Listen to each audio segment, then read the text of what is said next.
Hi, everybody, and a very, very good morning to you on Thursday, the 19th of February. Where is February going? Great question. We have a lot to talk about in the world of meteorology as we start this Thursday with considerable cloudiness. There has been a bit of sunshine in the eastern part of the state, but the clouds are going to tend to win out today, so it's kind of gloomy. But, well, that's nothing compared to what is in the pipeline with two systems that I'm watching pretty carefully. We'll detail my thinking on each of these and their possible impacts on the state and some of the hazards that go along with these winter storms in detail over the next 30 minutes or so. So, yeah, there are going to be issues. And it's never easy, and especially when it's kind of a high ticket item like the Sunday night Monday thing. And that thing hasn't gone away. Yesterday, there was kind of a bit of a trend to have it go out to sea to our south and east and really be lower impact. But of course, things change. And we'll talk about this, but it seems so simple, but it's called the windshield wiper effect. And as we forecast something which we really shouldn't try to do, 5, 7, 8 days out, it becomes social media fodder. And we're trying to track something that doesn't even exist yet. Now it exists off the west coast of the United States, but the track can vary, of course, and that's what it's doing. It's one series of computer models say it's close to the coast and we get pounded by snow, and the other one takes it out to sea, we get a glancing blow, and somewhere in between is the actual answer. But it's a cloudy day, and let's talk about the rundown, shall we? Great idea. And of course, as always, I thank everybody for joining in, and we'll hopefully answer some of your questions. Over the years, I know what the questions are, so I should have an opportunity to answer those. Gray weather today. Tomorrow looks nasty, gloomy, raw, possibly icy. The amount of precipitation still remains to be seen, but I think whatever falls could make it a pretty challenging day tomorrow for schools and travel and commute and that sort of thing. The Sunday, Monday storm is still possible. And then I'll finish on a bright note. Warmer by March. Now, if you know me, you know the answer to that already. Of course, it's going to be warmer by March. It's March. And it looks like we may start to flip the script by later in February and into March. Doesn't mean we're going to be sunbathing, but we'll probably eventually lose our snowpack, which continues to be extensive, even though it's been impacted by the relative warmth of late. Yeah, so warmer by March. First thing we're going to look at is live pictures from Litchfield, where it's been cloudy. Early this morning, there was some ice, and especially on untreated surfaces. And this always amazes me. And some people probably go their whole lives without even noticing. But the different types of walkways and decks, like, did your Trex decks, is it frozen? And was it slippery? How about the 2x4s, the pressurized wood? Was that slippery? And then I went down the stairs. They were my pressurized 2x4s.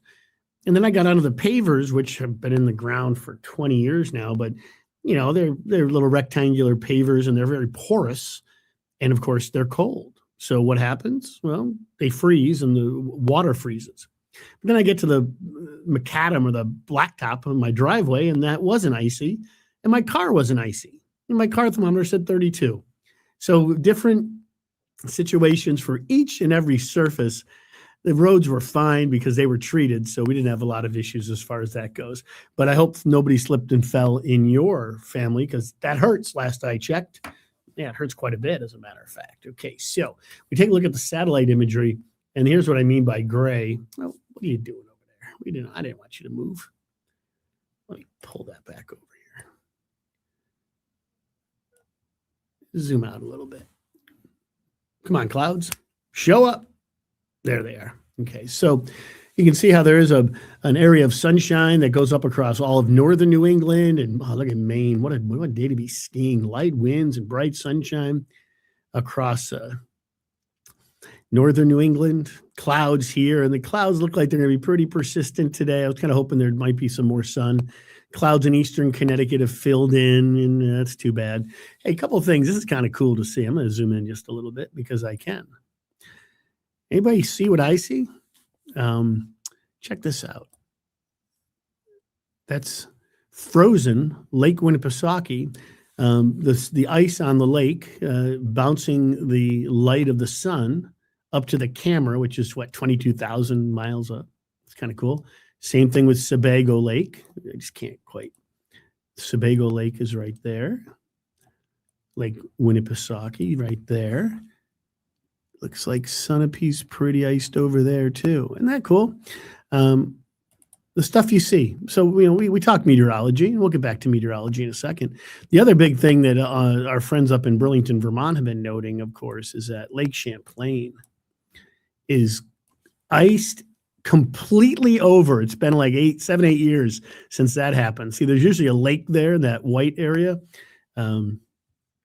I just think that's so cool. Weather's cool. Let's face it. This is Lake Champlain, and it's completely iced over. That's wild. Trying to see what other lakes I can see. Yeah, pretty cool. I'm sure Lake George is. Why don't we go down and look at Lake George? We're on a tour of the lakes. Oh, yeah, frozen. See, sometimes I just get distracted by the beauty of our nature. And look at Lake George is iced up. All right, we zoom back out. Sorry if I made you sick. Lake Erie's pretty iced over too. All right, so the clouds are thick. We know that. Okay, so for today, call it mostly cloudy. I was hoping we'd get a little bit more sunshine, but what can you do? It is what it is. Partly sunny.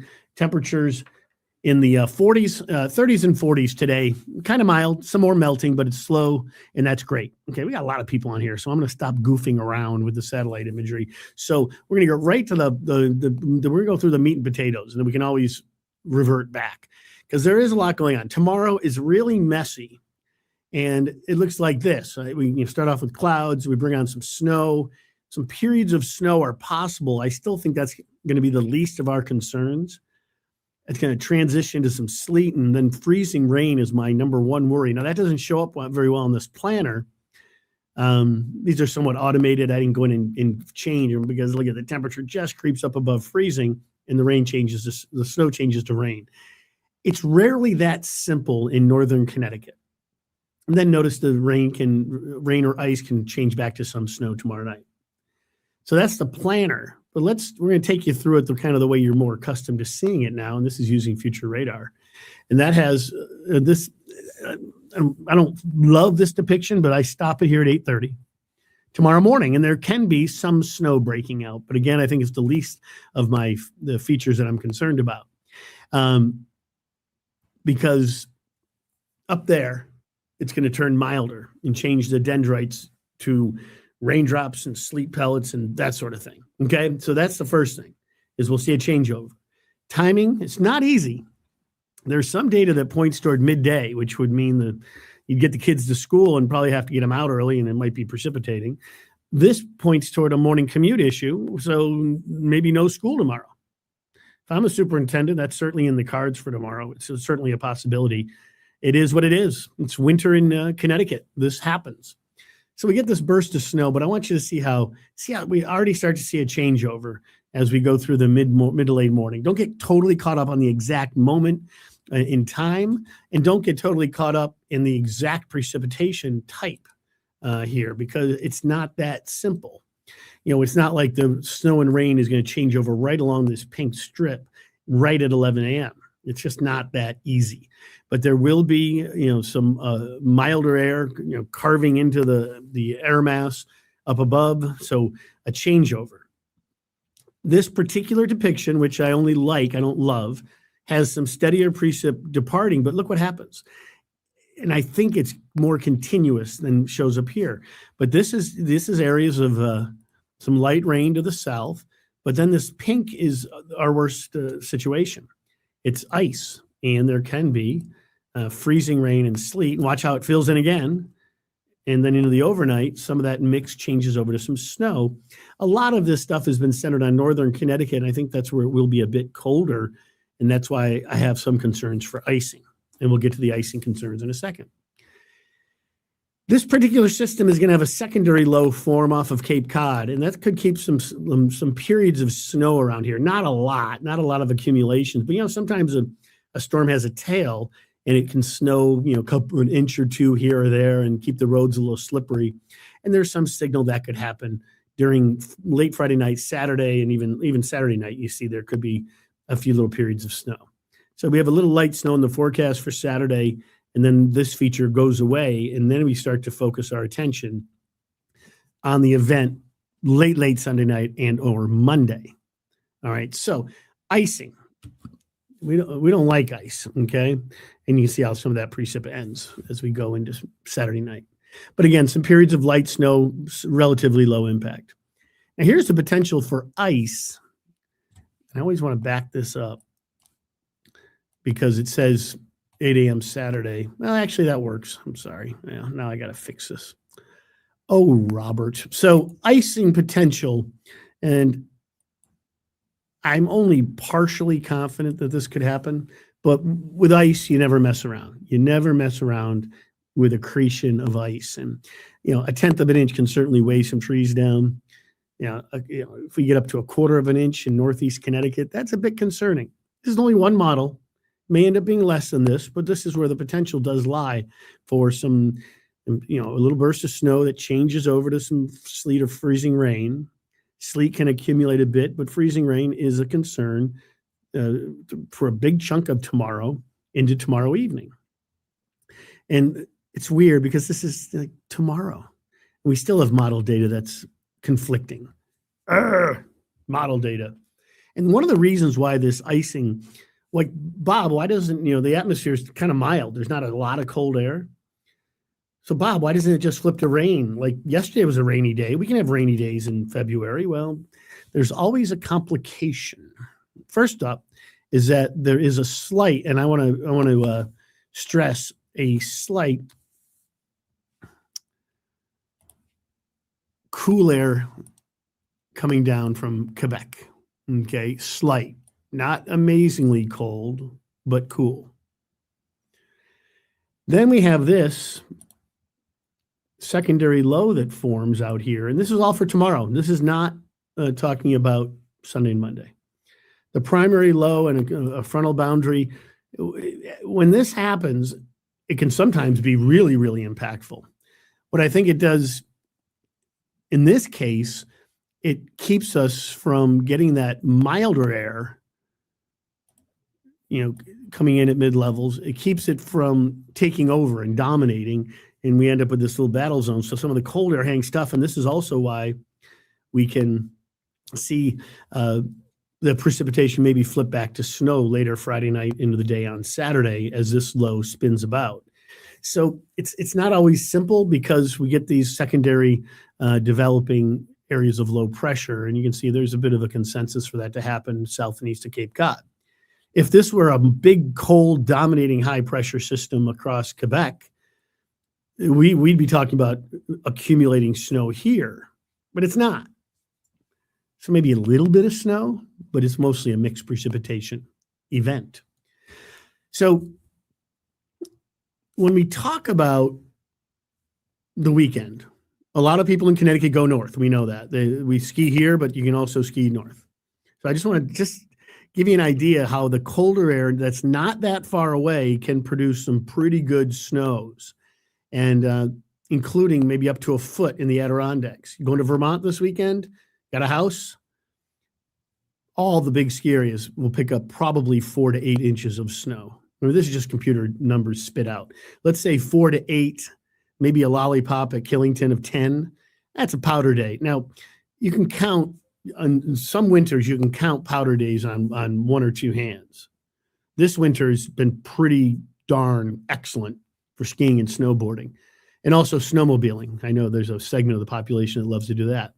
Also noticed in New Hampshire, all of the ski areas across New Hampshire from, Balsams is gone, unfortunately, but Wildcat, Bretton Woods, Cannon, Loon, Waterville Valley, all the way down to, I don't even know if Temple still exists, but Crotched Mountain, all the Mount Washington ski areas, and even over maybe into Sunday River in Maine. So that's great news for winter enthusiasts. Getting there might be tricky though. So 91 can be really crowded and dicey on a Friday evening, and expect it to be cloudy and dicey for your Friday evening. But I know thousands of Connecticut people go up there, so I just wanted to show you that part of the forecast. Now, let's dive into this other thing. And I see all your questions, and I will get to those as usual. This is a look at the ensemble forecast for the European forecast model, which some people feel is more dependable or whatever, blah, blah, blah. This is this morning's early morning run. And without a doubt, it has a storm system that seems to be traveling in this direction. And that would be too far out to sea to give us a big impact. Let me use this one. So the low would go out here. That's one series of solutions. I want you to notice something, though. There's a lot of members of the ensemble forecast off to the north and west of what looks to be the track of the potential. And there's more off to the north and west than there is to the south and east of this grouping of low pressure systems. You could almost argue that this analyzed average area of low pressure should probably be a little bit closer to us. You could argue. But that has been, the European model has been steadfast in saying that this thing would end up, developing, deepening a little bit, not as much as the American model, and go out to sea. The American model, as we talk in such weird terminology, definitely has it hugging the coast a little closer, more like that. Not quite a classic setup for us, but it's closer.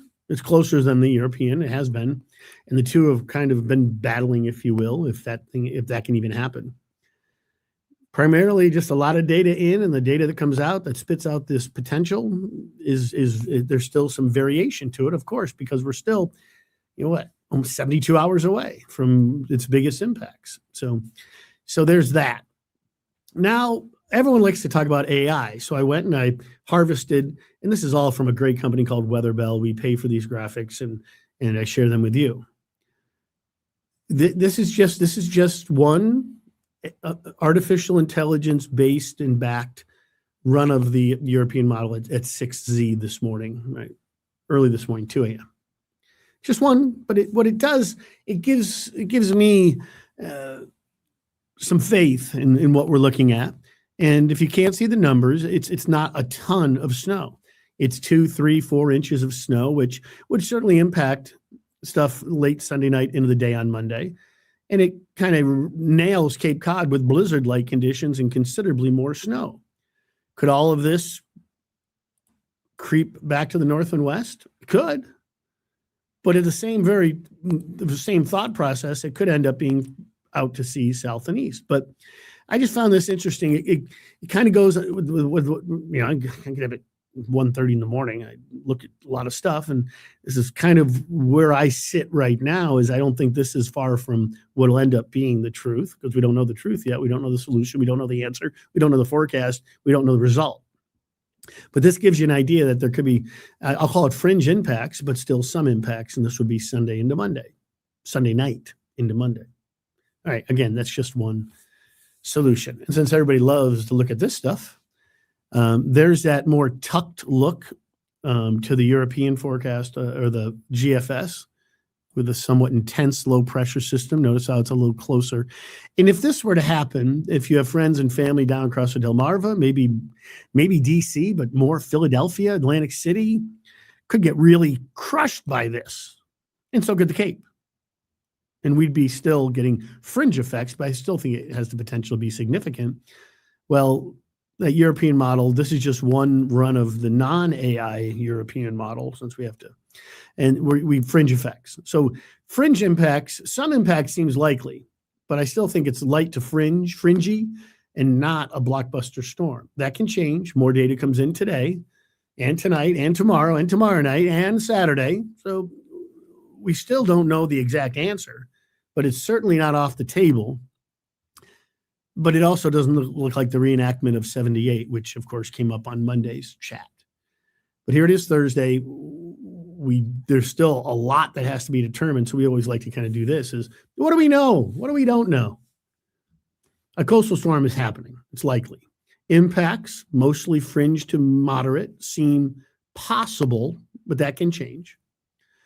I think the best chance of a higher impact storm is Cape Cod back through the mid-Atlantic states or just south of us.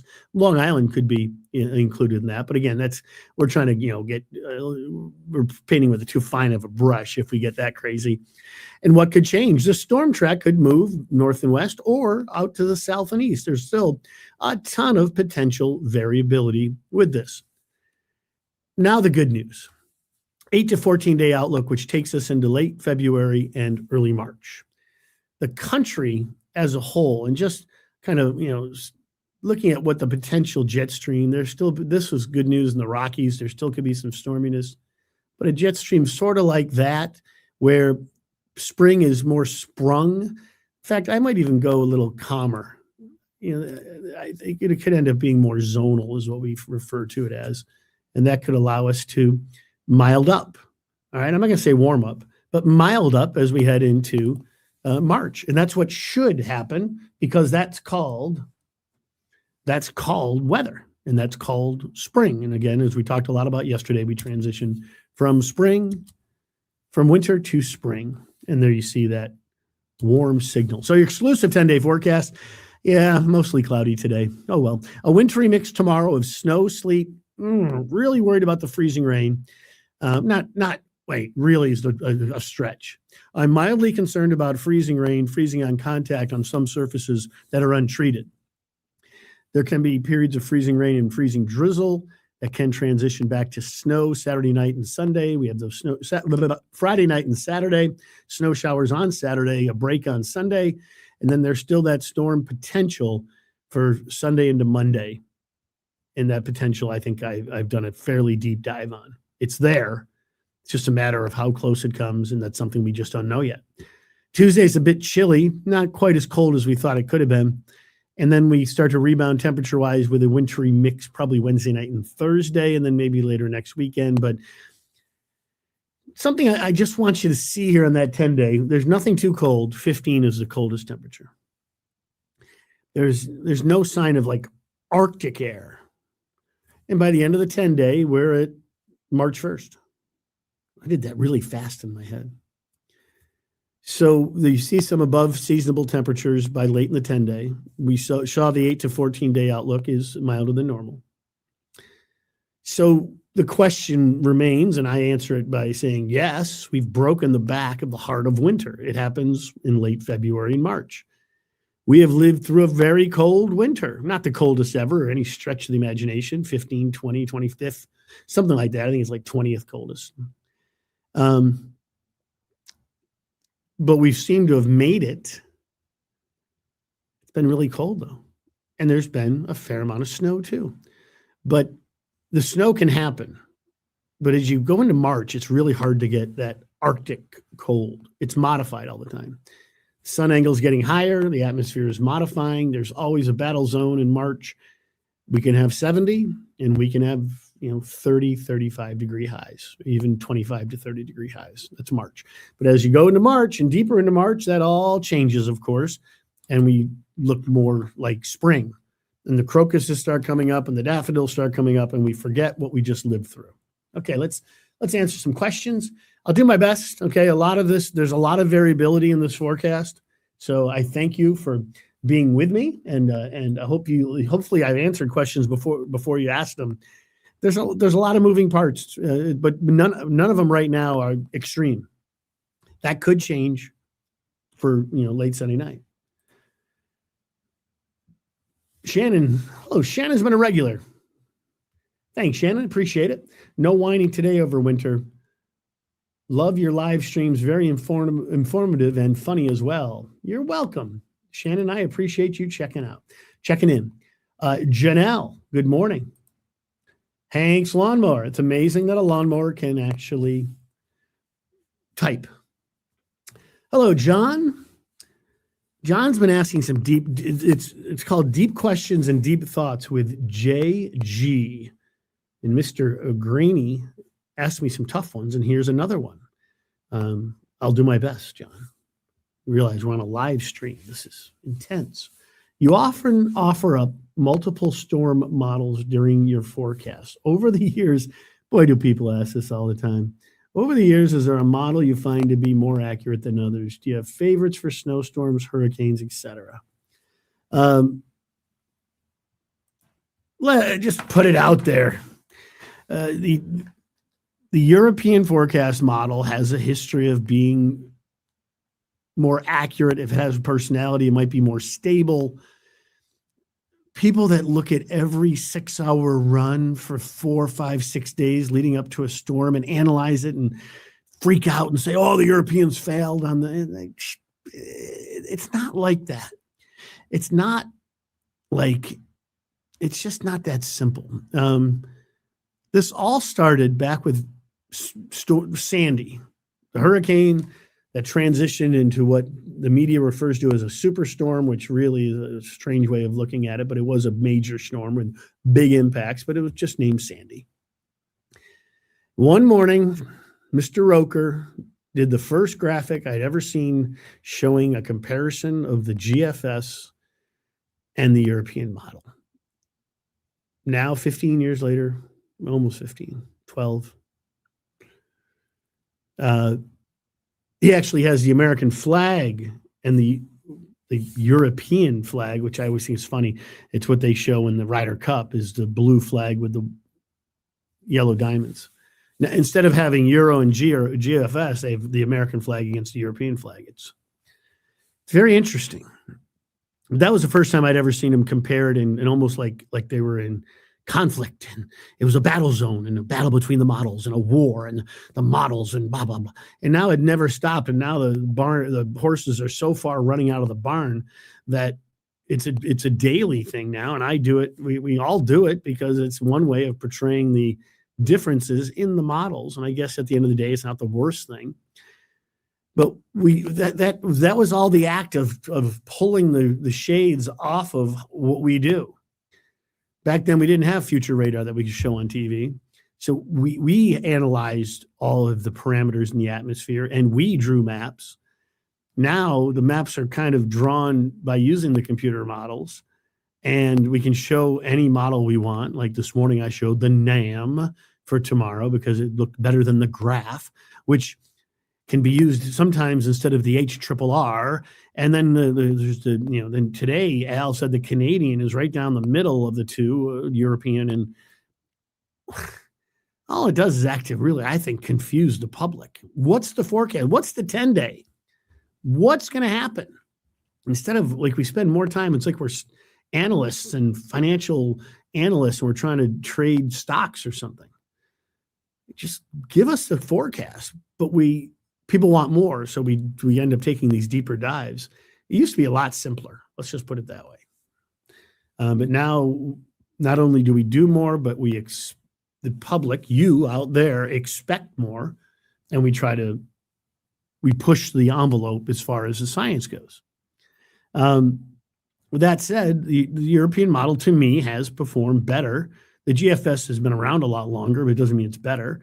There's always talk about fine-tuning and making it better. Maybe that's happened to a certain extent. Now we start bringing artificial intelligence, which I guess at the end of the day can use history to add to its artillery. So if you look at a certain 500 millibar flow, and we've seen it before, of course, over history, is that what's ingrained in the AI models? And that's probably where we're going. So that's why I showed you the European AI map earlier, because I think that's where the future of forecasting is going. I still think humans have to touch it. Like me, I need a job, got to pay for college and stuff. So, but I'll put up that, where'd it go? Where did it go? Where did the European, oh my goodness, it's gone. Where did it go? It was in my show. Where did it go? Is it gone? Oh, there it is. I found it. Okay. So, this is one school of thinking using the European AI model of what might happen, again, Sunday into Monday. So, yes, I still think the European can be favored in many times, in many instances. But also, John, since you asked, the European and the GFS, they go out so far into the future. What? I'm at a loss. 20, 24 days. And there's people on social media that will put out a 20-day forecast for snow and say, winter's not gone yet. It's just totally foolish, because the farther you go out into the future, of course, the less accuracy, and it's a lower resolution image. So the whole thing's just the fact that I think every company that puts these computer models out for public consumption, whether it's paid or not paid, should just have a cutoff at 120 hours. Stop going past 10 days. 10 days? 5 days. Just knock it off, because now the whole world thinks what happens in the 10-day or 240-hour forecast is going to come true. And it rarely or never, ever does. So, all right, I'm off my soapbox now. John, I hope I answered your question. I love the thoughtful questions, and that's a thoughtful one. Okay, Joanne, giving us the Florida thing. 84 degrees here through the weekend. What? Then 20s and 30s, highs in the 40s Tuesday and Wednesday. I'm guessing Carolinas, Joanne. I don't think it's going to be that cold in Florida. I don't know if it's going to be, East Central Florida. I don't know. I don't think the Arctic blast is going to be that significant, Joanne. I think it's a little bit overdone. Christy says, school, ? Christy, you got to be a little bit more precise with your question. If this was typed probably when I was talking about tomorrow, I think it's a really tough decision for superintendents. I don't consult with superintendents. I just think it's a tough call. The kids are off for winter break. You get them back into school. You're trying to learn, trying to get a flow going. And this is a wintry mix that can certainly create travel problems. It's just the amount of precipitation doesn't look super duper impressive, but I think it's enough to create problems. So I would say I'm leaning toward no school tomorrow, just because the words wintry and the word mix instantly put fear in everybody, rightfully so. Oh, how's the weather for tonight? Just fine. I know I skipped over it because there's nothing going on. So tonight's fine if you have plans to be out and about. Let's see, clouds today, temperature 40, mostly cloudy tonight, and the precipitation can arrive as early as 6 or 7 in the morning, I think. The timing is not easy to figure out with this system. It's coming at us in pieces. But the trend is generally, I think, 7 to 10 a.m. seems reasonable. It could easily end up being 10 a.m. to 1 p.m., which makes it harder for the superintendents, and that's why I said that. So tonight, no problems at all. Okay, this is from Donna. Good morning, Bob. I love the podcast. Have a great day and safe travels. Glad to hear your puppy's feeling better. Thank you, Donna. Tomorrow's a big day. Hopefully, the stitches come out. What is the timing for Friday storm? CBCB or KBCB. It's not that simple. But as I just mentioned a couple minutes ago, I think 7 to 10 is the best window to have it start in Western Connecticut, and 10 to 12 or 1 in Eastern Connecticut. And that's why I think it's a really interesting call for the schools. How accurate, Jose Vega, how accurate are the AI models these days? Is with the AI taking over the sample size is too small. And also the AI kind of goes hand in hand with some of our medium to long range forecast models. I want to see AI intertwined with our short fire, high resolution models and see if that helps. Honestly, I haven't even looked at the GFS AI today. I guess that tells you where I depend, where I formulate my thoughts mostly, is that I know what the operational forecast of the GFS ensembles for the European and the AI for the European, but I didn't look at the AI for the GFS. That's my own fault. I could look at it in a minute, but the jury's still out, but I think it can only help, right? More data, more brains, more processing power. It's the data thing. We need to probably launch more balloons, and we need to figure out more ways to get data from outer space looking down at America. There's got to be a better way to get information about what's happening in the atmosphere right this second now, instead of launches, every 6 or 12 hours, 24 hours, and the grid of where the balloons are launched. There's got to be a better way. All right. And I think that's the only way forecasting gets more and more accurate is more and more data, which leads to hopefully more accurate forecasts. What's up, Gil Santiago? Bob? Don't know. For an ideal track for a big East Coast storm, the ridge axis should be near BOI. BOI. I don't know what BOI is, David. You can't. Every storm's different. I'm going to sit here and worry about if it's the classic, blizzard of 78. I wish I understood what you're saying. So, Johnny, that's funny. So what is the forecast? I went through it in depth. Hopefully I answered your question. If you don't like it, you can always tune out. If you like it, you can tune in. Been doing this now for about a month. Enjoy it very much. And the forecast is always there at some point. Hey, Bob, is there any frozen precipitation expected at the shoreline? Nate, that's a great question. I think they can start in Fairfield as a little bit of snow and sleet and maybe some freezing rain. Again, that one depiction I showed had a little bit of ice at the shoreline, not a lot. But I think you transition to a pretty raw, gloomy, and showery day tomorrow. This is, again, just one depiction, one forecast of what can accrete. It's not a lot, but that worries me a little bit up in Northeast Connecticut, a little bit colder atmosphere there. So, yes, Fairfield could get a little bit of icing, but I don't think it's enough to cause problems driving or for schools. I think most of the school issues will be in the northern 2/3 of the state.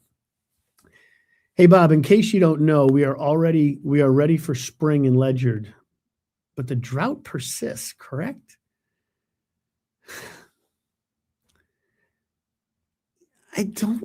This question, and it's an interesting question. And I'm befuddled by all this talk of drought when we have a snowpack. And I see that the drought monitor, which as a science community, I don't know how much I totally trust this, has us abnormally dry across most of the state. I'm looking at it right here. I'm sorry.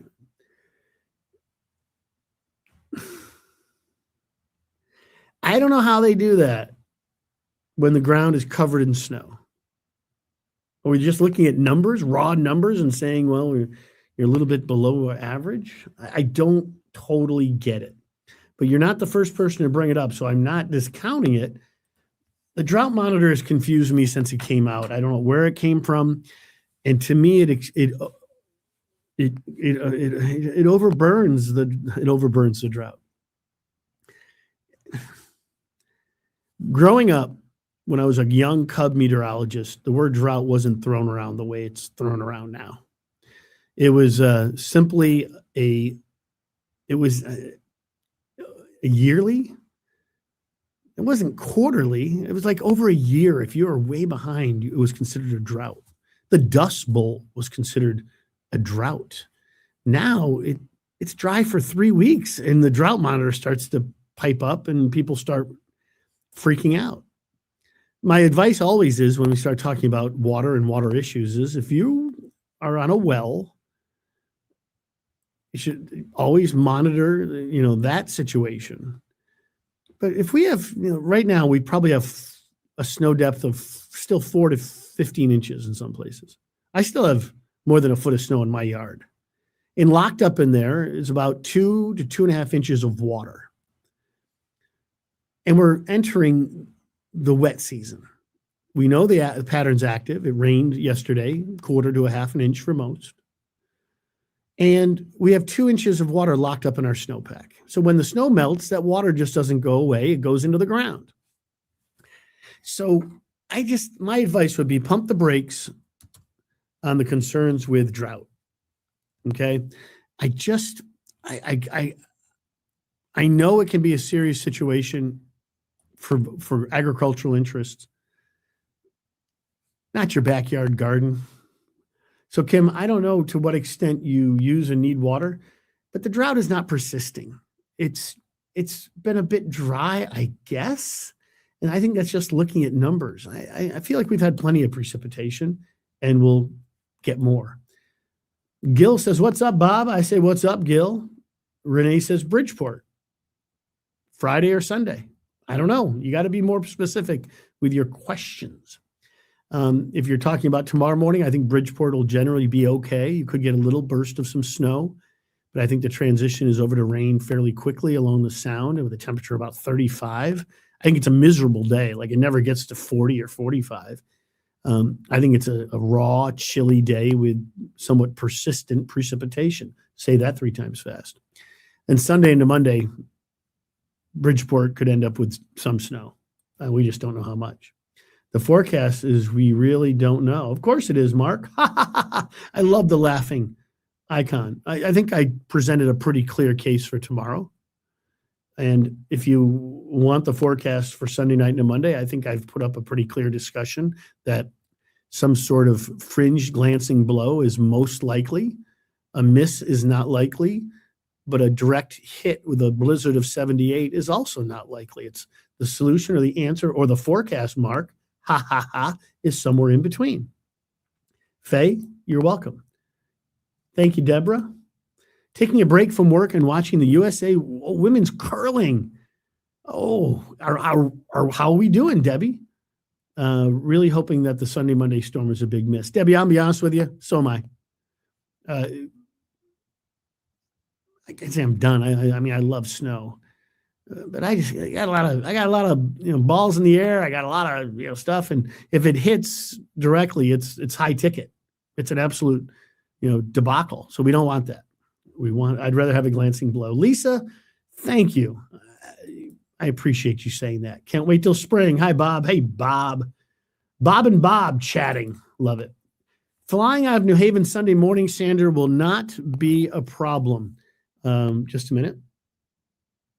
Oh, my friend's out in Vail and he's skiing powder. My good buddy Rob. I'm jealous. He wants to know if there's a nor'easter coming because he's got to fly back. So he's asking me questions just like you guys ask me questions. Sunday morning, not a problem, Sandra. The weather will be mostly cloudy. And Sunday morning, leaving New Haven, mostly cloudy. 28 degrees at Tweed Airport and gentle breezes. I think it's a perfect day to fly. Where are you heading on a velo? I'm just guessing Florida because, sometimes we guess. Laura, I think I got into this pretty deeply. You asked this question at 10:17. I think I dove into it. AI it should improve everything we do in weather forecasting. I mean, you can ask AI anything. It's right here on my phone. Go to Copilot. I've never used it. It asks me how I'm doing. Hey, Copilot, is a storm going to hit Connecticut on Sunday? Let's see what it says. Here is the clearest picture Copilot says from Bob Maxon. No, I'm kidding. It says exactly what I said. See, AI. First time I've ever done that. That was kind of exciting. Yeah, it is fascinating. Yeah, let's just leave it at that. So it can't hurt, Laura, to answer your question, it will affect forecasting. It already has and already will. And it can only help us get better.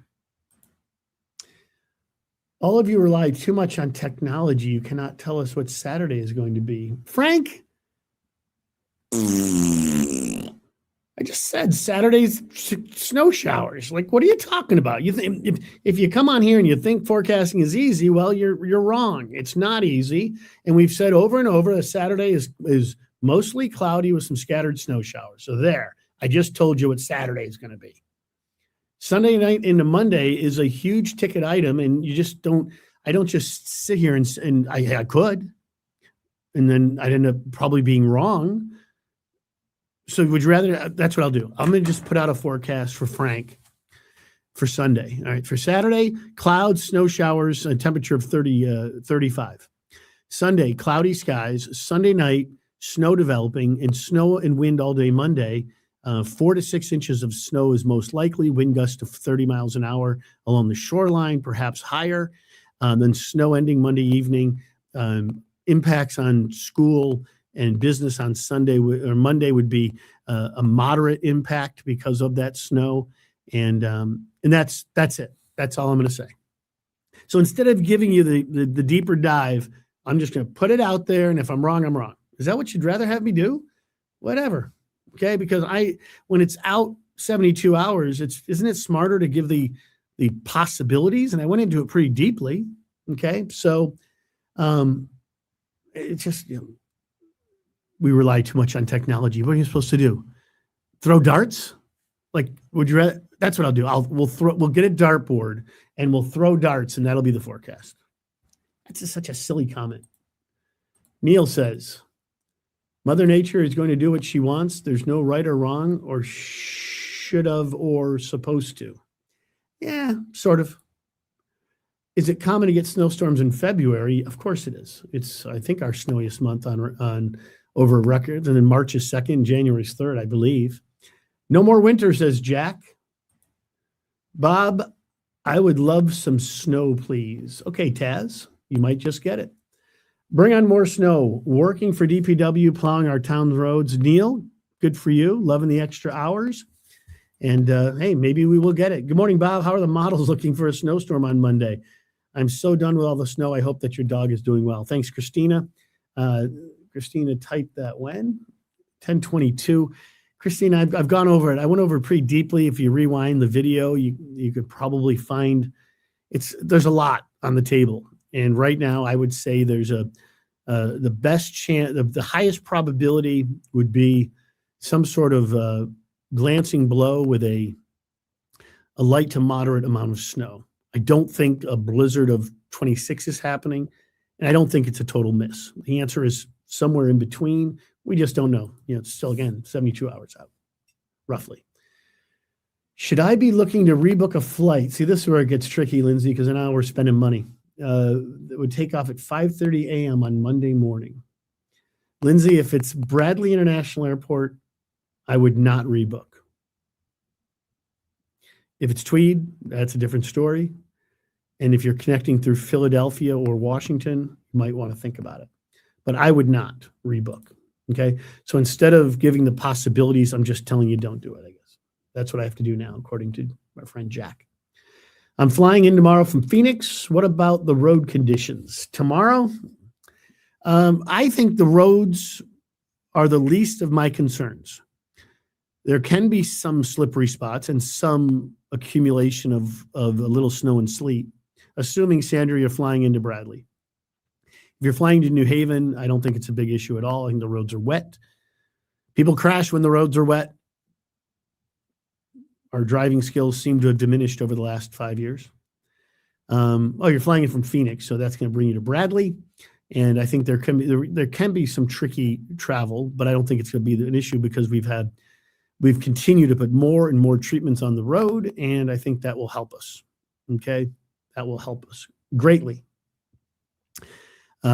It's sidewalks, parking lots, power lines, trees, maybe slightly more concerned. Here's somebody, I talked about this a little while ago, and Debbie I'm driving to Killington tomorrow around 4 or 5 o'clock in the afternoon. Didn't we talk about this earlier? Debbie, it's okay. I did a deep dive into what I would expect. I know so many people go that way, like Debbie. People go to Stratton, they go to Stowe, they go to Mount Snow, they go to Killington, Pico. I like Bromley because it faces south, but again, I haven't skied in a while. Sunapee, people just, it's that time of year. So Debbie is traveling there. What will we be seeing heading into weather-wise? Debbie, it's not going to be fun. I said earlier in this webcast that some traveling north is going to be challenging because here, a little snow, some sleet, and then some freezing rain and drizzle. North, I think it's snow and maybe a little bit of sleet, but as you go north on 91, you are going to deal with snow. It's not the first time, and certainly not the last time. If you have an SUV with all-wheel, four-wheel, you're going to have to take it easy. Hope that the other person takes your time too. Do not be in a rush. Once you get off of 91, I think it's on 130 or 103. I forget which one goes over to Killington to get to Route 100 and go up into Shelburne. It's going to be challenging, but I won't say don't go because I think Saturday is a great ski day. Not a good ski day. It's a great ski day with powder and snow in the air. So go, Deb. All right, I come back to Connecticut. So it shouldn't be labeled as a forecast, more like a wag. Okay, Robert, that's funny. I don't get it. Hi, Bob. I came in late. I'm sorry. What did you say about the weather Sunday into Monday for Southeast Connecticut?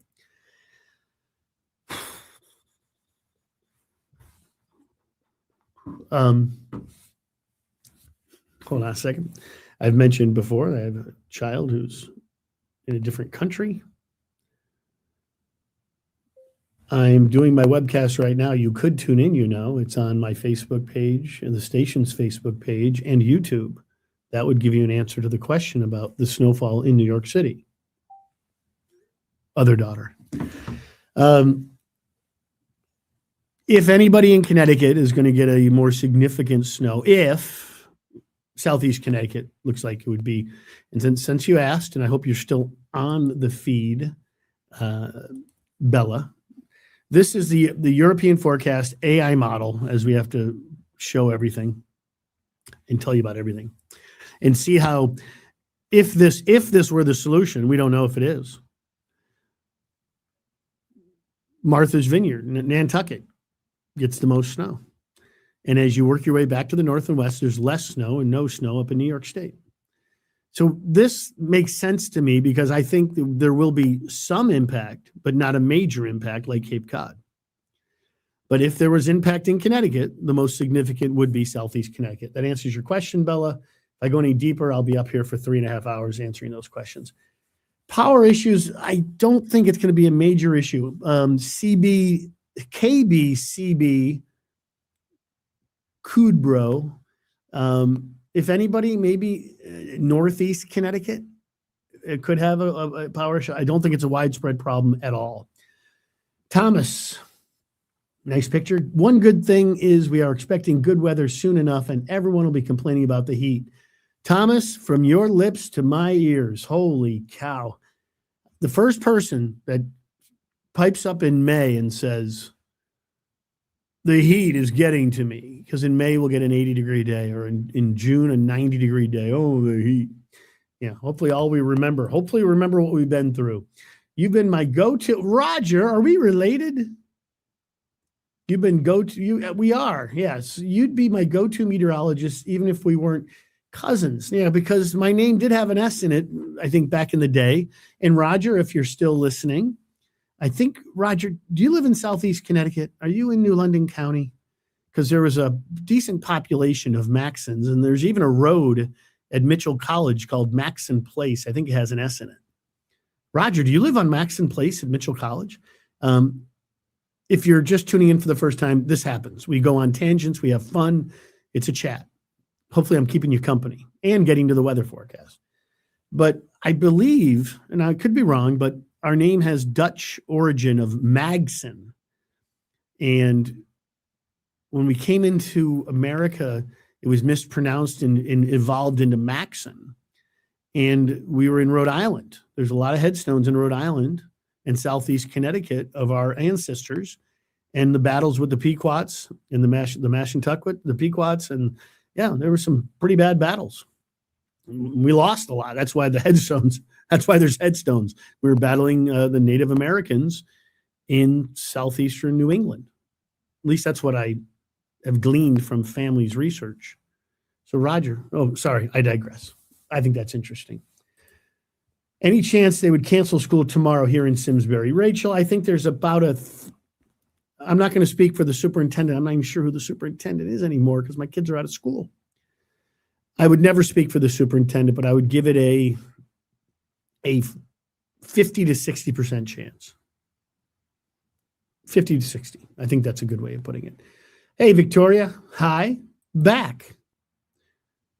What was your favorite storm to cover? I still remember the blizzard of 15. That was a good one. No, mine's simple. It's not the blizzard of 13 either. That was the big one.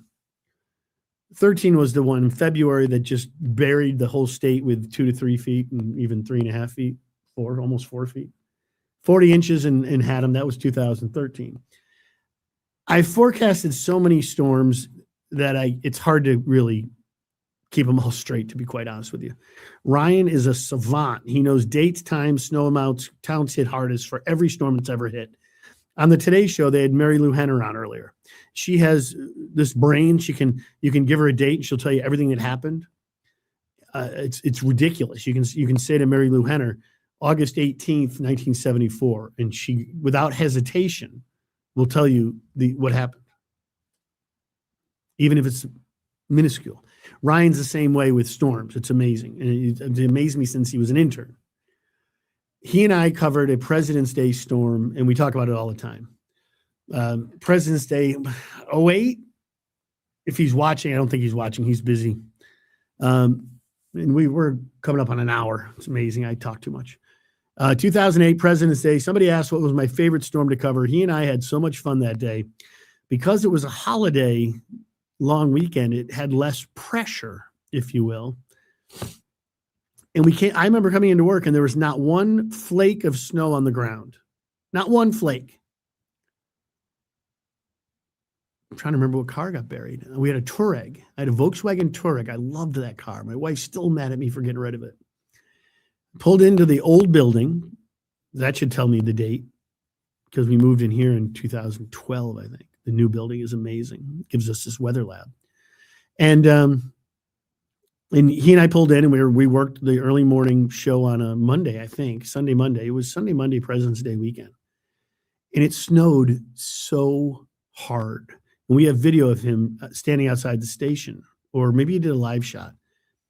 And it was ridiculous. Big dendrites piling up fast. And between the time we got there, 3 a.m., till the time we left, probably 2 or 3 p.m., our cars were buried. I think it ended up being 12 to 18 inches, but it was the way it fell. It was epic. It may have even been 18 to 24, and it happened in a short period of time. And it might be in the top 10 as far as heavy snowfalls in a 12 or 24-hour period at Bradley. It was cool. It's one of my favorites because he and I totally connected. He was still new, kind of a young buck, and we had way more fun than you're allowed to have doing storm coverage because it wasn't high pressure and it wasn't like it was a holiday. People were just home watching and making cookies. So that was my favorite storm to ever cover. Okay. Yeah, we had snow. We still have 7 inches in Eastford. That's saying something. And I looked yesterday and I was like, my snow is not melting very fast. Yesterday, if it was 10 degrees warmer with rain and fog, we would have seen that snow just disappear, but it was just not right. It wasn't the perfect snow-eating fog situation. Let's see here. Here's my favorite. Nick says, Southington, Bristol. I have no idea what you're asking. Are you talking about tomorrow or are you talking about Sunday? It's hard to answer a question when you don't ask the question. Southington's a lovely part of town. I know you're very proud of your Luger, or was it a Skeleton? The guy from Southington. Bristol, beautiful place, home of ESPN. Plus, driving range there, golf quest, plus so many nice, Bristol's nice up in Chippens Hill, and go over to Pequabic and play some golf. I heard that Chippens Hill Country Club might be sold and developed. Wow. It makes me sad. I used to play there when I was a young man. Brian says, great podcast. Thank you, Brian. I try to entertain, but also inform. Another wrong forecast. Gee, Scott, thanks. You can leave anytime you want. You really can. Did we ever say it was easy? Did we ever say last night was easy? And they did get snow up in Massachusetts and New Hampshire and Vermont. We were on the edge of it. It was always a maybe, and it was not an easy forecast. And you're probably this far from getting a coating of snow. So Scott, you get a as well. Okay, go Team USA. I'm with you on that. Big game against Canada. So far, the U.S. women are ahead of Switzerland 5-2 in the curling semifinals. We all become curling fans during the Olympics, and then nobody thinks about it for 3.5, 4 years, and then we get back on the bandwagon. So it's kind of funny. It is a fascinating sport. It's kind of like cornhole, but on ice, right? You try to block, so the other person can't put the cornhole in the hole. You try to get a block, because when I'm not that good, so my friends, they slide them in, they land and they slide up and go in. So sometimes I'll try to set a block so they can't do that. And then you try to push your block in when you play cornhole. So I think it's way harder, but curling is like cornhole. I sound like, country bumpkin. If you've never tried curling, we've been to a curling club down in Bristol with some coverage. There's one up in Norfolk curling club. If you ever have the opportunity, I dare you. It's the single hardest sport I've ever attempted. Ever. I've played a lot of sports. I was a jock growing up, 3-sport varsity athlete, college soccer player. I used to be able to find my abs. Now it seems like I have one dad ab. And curling was the single hardest thing I've ever tried to do. It's a sheet of ice. You have no grip. And you're carrying a 50-pound stone or 40-pound, whatever it is. Curling is hard. My abs back then, or my ab, hurt for a long while. It was not fun. It wasn't fun. I don't know how they do it. And they do it with such grace and such ease. I'm going to leave the good news up here for a little while. Yeah, Bella, sometimes you got to give raspberries. I know. I don't mean to be like, look at you getting frustrated and sarcastic. Own up to it when you're wrong. It was for like 1/40th of the state. And it was a rain to snow situation. It wasn't wrong. It rained as much as we thought. So Scott, whatever. Appreciate what you do. Thanks so much. Didn't want to put my family member in danger when picking me up. Sandra, I think they'll be okay. Just have them take it slowly, and the roads should be okay because of treatments. When it comes to forecasting, what's your favorite model? Christina, I've answered that 15 times. I think we lean as a group toward the European model. The AI models seem to be doing better, and we'll kind of wait and see. Okay. That question is going to drive me batty. Glad I was able to catch a moment of your live stream today, Bob. Thanks, RJ. RJ. Nice kitty cat. Thank you so much, Bob. Have a great day. You're welcome, Bella. Espanol, por favor. I can't speak Spanish. I don't know how to speak Spanish. I'm going to go to Spain, too, in April, but I can't speak Spanish. So I am going to be an American lost in Madrid. What time do you usually start? RJ, you can also rewind the whole thing and watch the whole thing if that is your desire.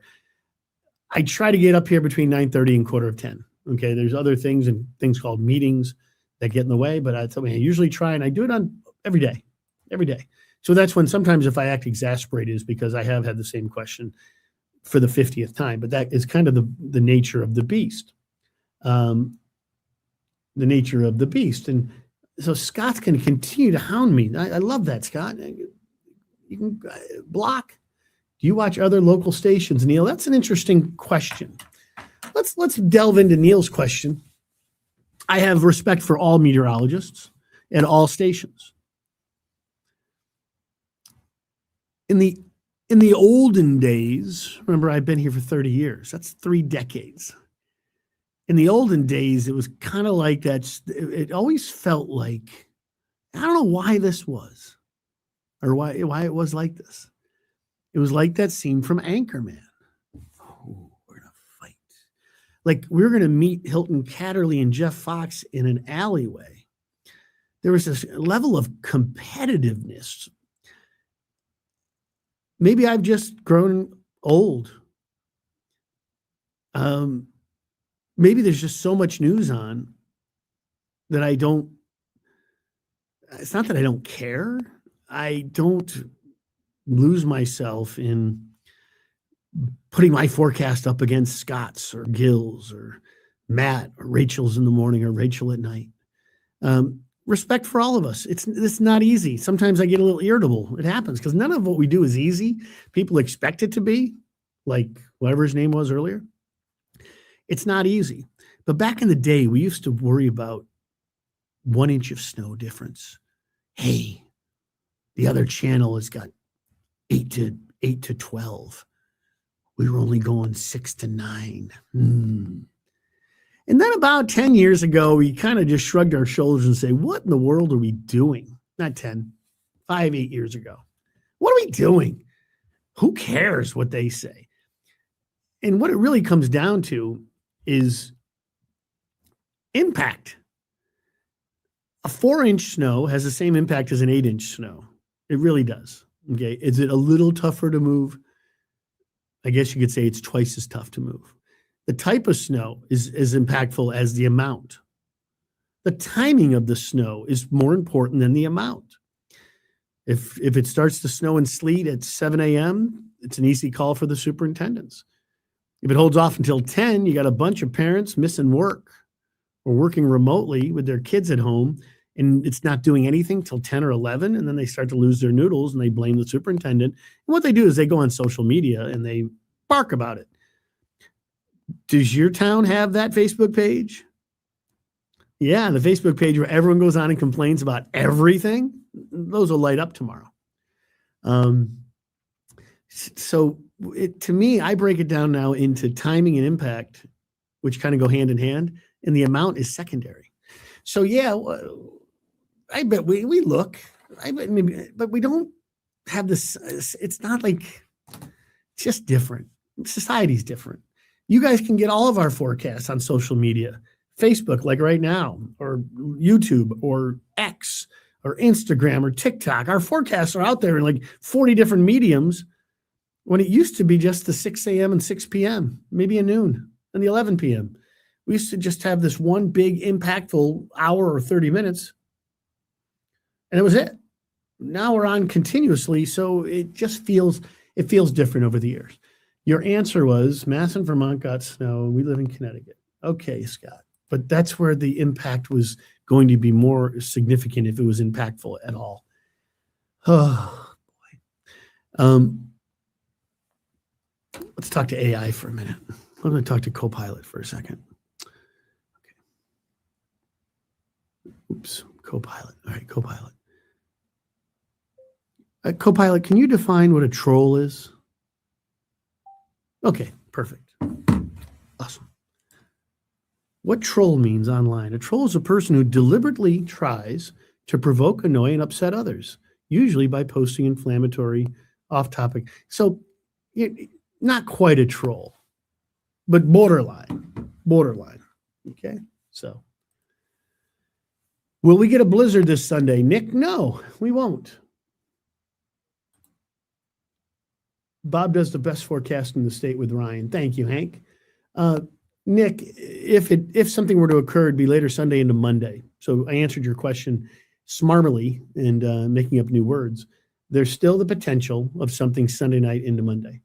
But Nick, the question for Sunday is no. So if you have, I think, polar plunge this weekend, should be fine.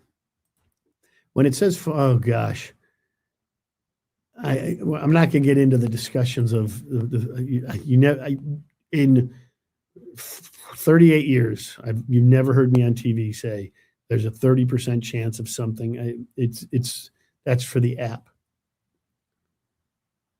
see, Scott, that's a troll. So let's all enjoy Scott being a complete troll. Scott, you've earned it. I hope you're proud of yourself. Ryan and I have never had one issue ever. And what, you sit around and talk to Gil Simmons about that? Whatever. But Scott, now you're official. So we'll have to go in here and figure out how to block you. Happy belated anniversary. Thank you, Bob. I appreciate that. Matt, hi. I appreciate your forecast. Kristen, you're welcome. Having to work around weather and forecasts, I feel like over the past 15 years, forecasting has become more difficult. Oh, RJ, that's an interesting question.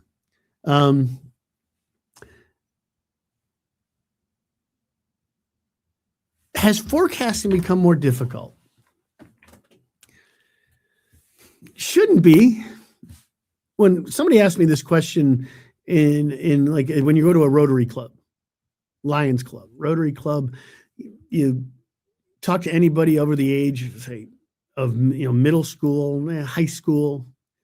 If I get a chance to talk to a college level course, it's asked a lot on email and social media, and it's asked right here by RJ. And RJ, it's a great question. I don't think forecasting has become more difficult at all.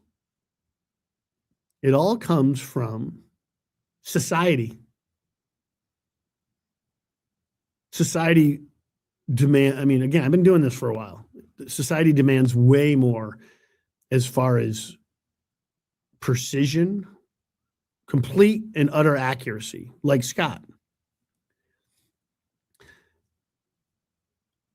At the same time, we push the envelope of time, right? The farther you go out, the further you go out into the forecast, it is way harder. But here we are. Since Tuesday, we've been talking about Sunday night. Why? Because people ask. And there's somebody out there that watched on Tuesday and they're going to hold me to whatever I said. Or even yesterday when I kind of gleaned that there was a trend of it going out to sea. And sometime Monday or Tuesday, I'll get an email saying, you told me on Wednesday that it was going to go out to sea. Because society, social media, that's a whole nother topic, paints us into that corner. That on top of the fact that we have abundance of data. If you could look at this one page on a thing called Weather Bell, that's one of that's our source to get model maps and data for. And there's so many pages, it makes your eyes blur because it has so many models that they take from different sources and make it accessible to us. And it's a paid subscription, and it's where some of the maps I showed you came from.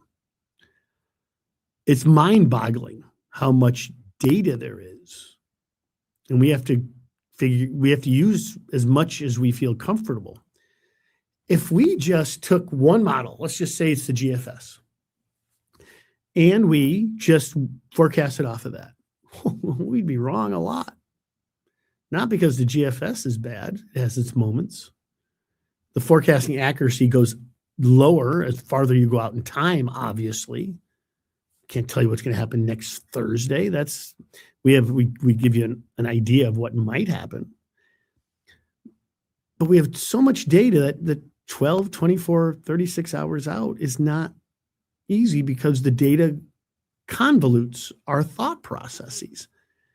So we have this model that we show on TV all the time. Comes from our computer data, our data, like where we get all of our information. All right, it's called the graph. It's actually created by IBM. And there's been times where this computer model has been pretty good. Okay. Recently, it was given an update. not to get too stuck in the weeds, but in the office, we think this update is not great. It seems to be lost, less than accurate. And instead, we'll use what's a publicly consumed model like this one called the HRRR, which is the rapid refresh. And what's it show? Snow and mixed precipitation arriving in the morning, some snow and ice, and then some rain, and then back to snow. Pretty much what I talked about earlier. But because we have so many sources of potential answers to the question, what's the forecast? It does make us a little crazy. It makes us sound a little insecure. That's kind of where the business has gone. We have a lot of data, a lot of potentials. So I'm going to leave that up for midday tomorrow, showing the icing that I detailed earlier. Okay, so that's that question. Okay, and I appreciate that question. It's a good one. You're welcome. What are the chances of any snow on Sunday? Pretty small. If you watch the whole feed, I think the timing, if it happens, and I think it can, be Sunday night into Monday. And again, a fringe effect, but an impact is possible Sunday night into Monday. But during the day, Sunday, I think we're okay. Thanks, RJ. I appreciate that.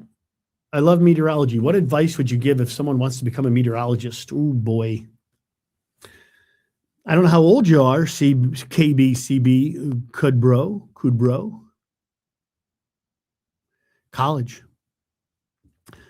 And there are local choices, like Western Connecticut has a really solid meteorology program. I believe UMass Lowell has a solid one. Even at the community college level, there are meteorology classes that you could prep yourself or try it out. If you don't like it, you don't like it. Do some research locally.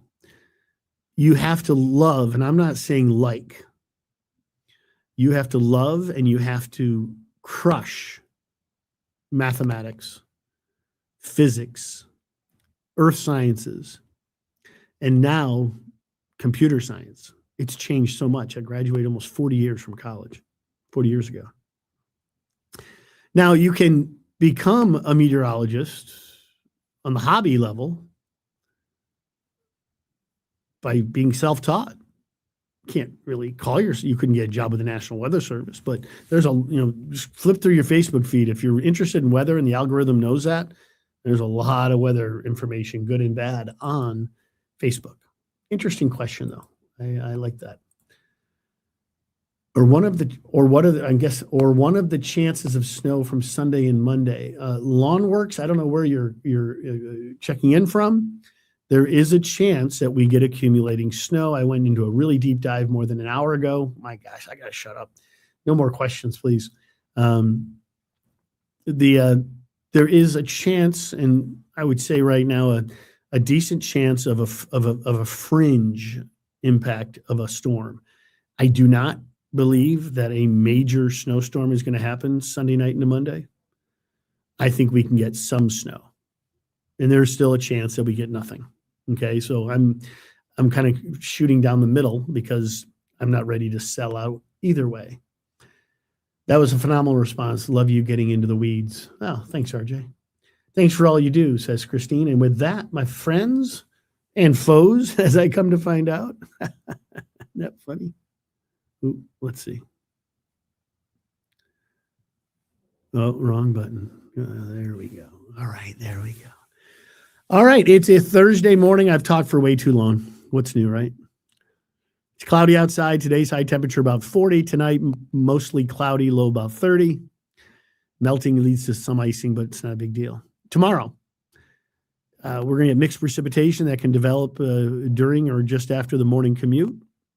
Schools may be impacted tomorrow. And a mix of snow, sleet, freezing rain, and rain will happen. Light to moderate in intensity, but mostly light, I believe. But I think the impacts will be felt trying to travel around. I think tomorrow's a pretty crummy day. And in some cases, it can be hazardous.